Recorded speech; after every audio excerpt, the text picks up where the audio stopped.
અક્ષય કુમાર ફરી આવી ગયા છે તેના જૂના ભૂલભુલૈયા વાળા કિરદારમાં, એ જ કોમેડી, એ જ રોલ, એ જ એક્શન, તે જ દીવાની, જે આપણી દીવાની સાથે હસવાની જે સ્ટાઇલ આપને પાછી આપનારી ફિલ્મ એટલે અક્ષય કુમારની નવી ફિલ્મ. તે પહેલા હાય, હું છું કલ્પેશ પતંગી, લઈને આવી છું ચેનલ રિવ્યુ વાળા. જુઓ પણ વિચારીને તમારો ટાઈમ બચશે.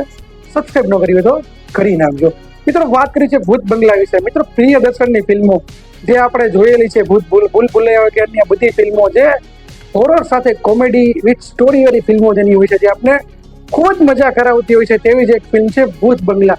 પણ ભૂત બંગલા ફિલ્મ બે હાફ જે છે, તેનો ઇન્ટરવલ પહેલાનો ઇન્ટરવલ પછીનો બે હાફ જે છે, તમને અલગ અલગ મજા આપશે. આમ તો ઇન્ટરવલ પહેલાનો જે હાફ છે તે એમને સસ્પેન્સ સાથે જે સિચ્યુએશન પ્રમાણે જે સસ્પેન્સ સર્જે છે, તમને ખૂબ જ મજા આવશે, ખૂબ જ એન્જોય કરાવશે. પણ ઇન્ટરવલ પછી તમને થોડુંક એવું લાગે કે આ સ્ટોરી થોડીક પ્રિડિક્ટેબલ છે. તમે સમજી શકો છો સ્ટોરી કંઈક એક મેરેજ હોય છે, ત્યાં કોઈ બી રીતે અક્ષય કુમાર પહોંચી જાય છે, જાદી સ્ટોરી આપણે બોલવી નથી, એમાં સર્જાય છે કોમેડીની ભરમાર. ખાસ કરીને રાજપાલ યાદવે અક્ષય કુમારને સેકન્ડ જે કામ કર્યું છે કોમેડીમાં, અક્ષય કુમારની સાથે જે રાજપાલ યાદવ, પરેશ રાવલ છે, આપણા જે અસરાની જે દેવ થઈ ગયા છે, તેમને પણ ટ્રિબ્યુટ છે ફિલ્મમાં, તેમનો પણ રોલ છે. પરંતુ અક્ષય કુમાર ભાઈ જેના ફૂલ ઓફ ફોર્મમાં જોવા મળી રહ્યા છે, જે ભૂલભુલૈયામાં તેની એનર્જી હતી, એનર્જી આપણે જોવા મળી છે. થોડીક તમને પ્રિડિક્ટેબલ ફિલ્મ લાગશે, પણ ભાઈ તમે હોરર કોમેડી જોવા માંગતા હોય ને અક્ષય કુમારને એ ફિલ્મ જોવા માંગતા હોય તો આ ફિલ્મ તમારી માટે જ છે. ભૂલભુલૈયાની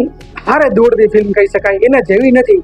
એની હારે દોડતી કે જે તમને મનોરંજન કરશે, એન્ટરટેન કરશે, જે પહેલી ભૂલભુલૈયા હતી તે ટાઈપની કેટેગરીમાં. અને ડિરેક્ટર પ્રિયદર્શન છે તો તેમાં કંઈ ઘટે નહીં. ટબુએ બી સારો એવો રોલ કર્યો છે, બટ ભાઈ હોરર કોમેડીનું મિશ્રણ મજા આવે એવું છે પ્રિયદર્શનની ફિલ્મમાં.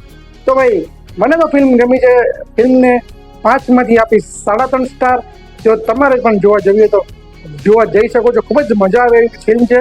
હા, મગજને ઘરે રાખીને જવાનું. કોમેડી, હોરર કોમેડી ફિલ્મ છે. સ્ટોરી એટલી બધી કંઈ ખાસ છે નહીં, પણ મજા આવશે. અક્ષય કુમારની એનર્જી, રાજપાલ યાદવની કોમેડી, અન્ય લોકોની કોમેડી તમને મજા કરાવશે. તો ચોક્કસથી 5 3 સ્ટાર મળે છે ભૂત બંગલાને. ચોક્કસથી જોવી જોઈએ. તો અને મારી ચેનલને સબસ્ક્રાઇબ ન કરી તો બી કરી જોઈએ. મળીશું વિડીયો સાથે. ત્યાં સુધી કલ્પેશ પત્રિકા, ભારત માતા કી જય, વંદે માતરમ.